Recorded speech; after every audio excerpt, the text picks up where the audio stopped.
Okay, another day in paradise here. Just running out of time, so I thought I'd give you a really quick little update on this motor. I suppose you could call it the engine episode part 2. What I've done is, last time you saw me, I had put all the heads on just temporary to see if the valves would hit the pistons and what have you. And we had clearance there with the standard pistons in there.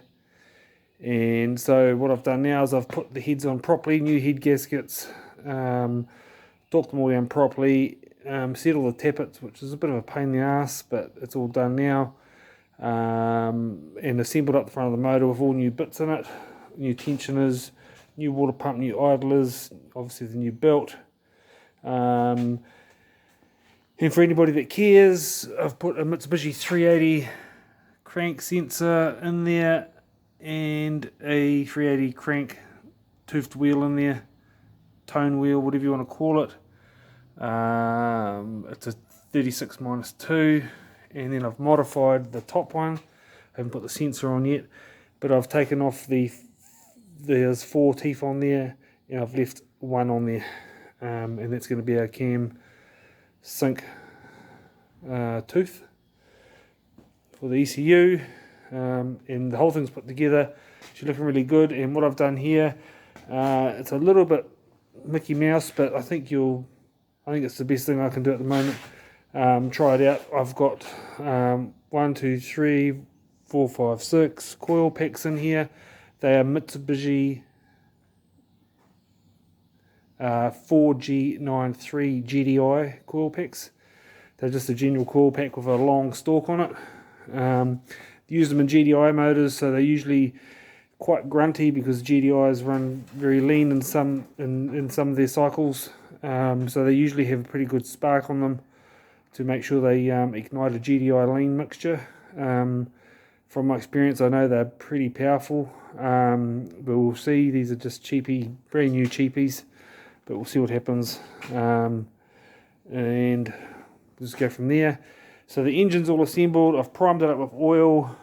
I had to change my dipstick hole to this side here, as opposed to where it originally was there. That's my oil return from the turbo once it gets on there. This is the cover for the other side to hold the coils. It's a little bit janky looking, but it'll do the job. The coils are in there nice and tight. Now I've just finished this here. I've got the water pipe in here modified to fit this thermostat housing.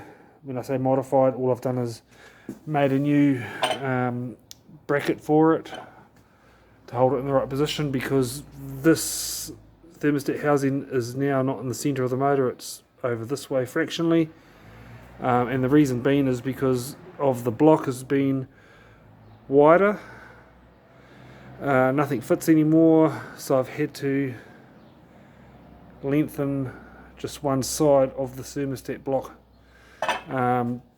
to space them apart to suit.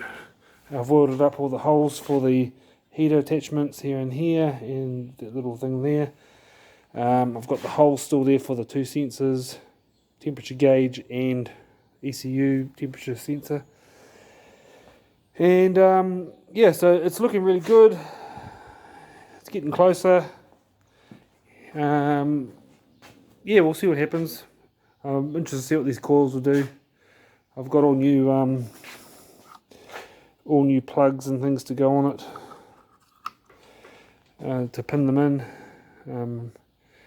And yeah, everything's looking pretty good. Tappets are a pain in the ass to set, I'll tell you that.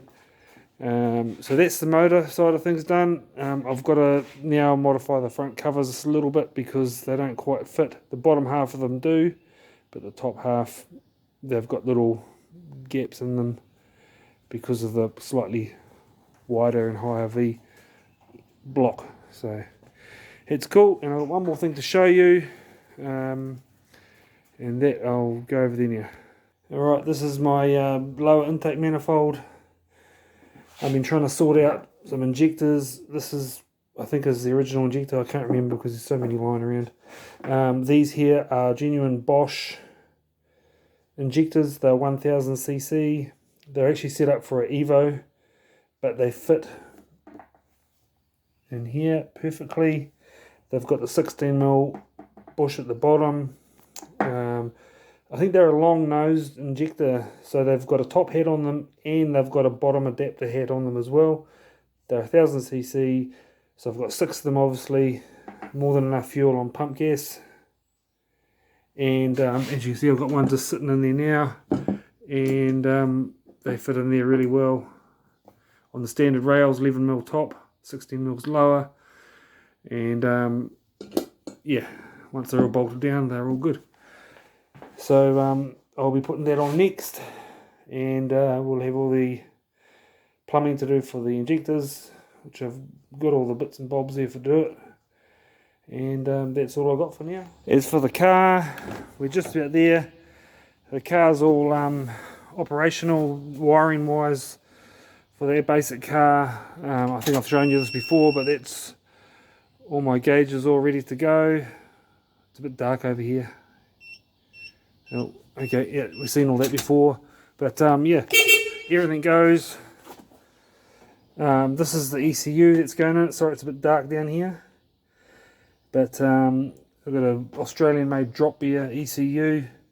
It's going to be my main relay unit.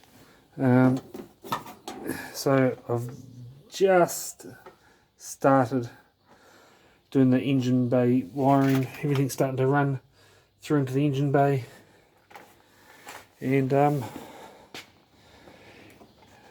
we're getting there very slowly, and the car is looking good.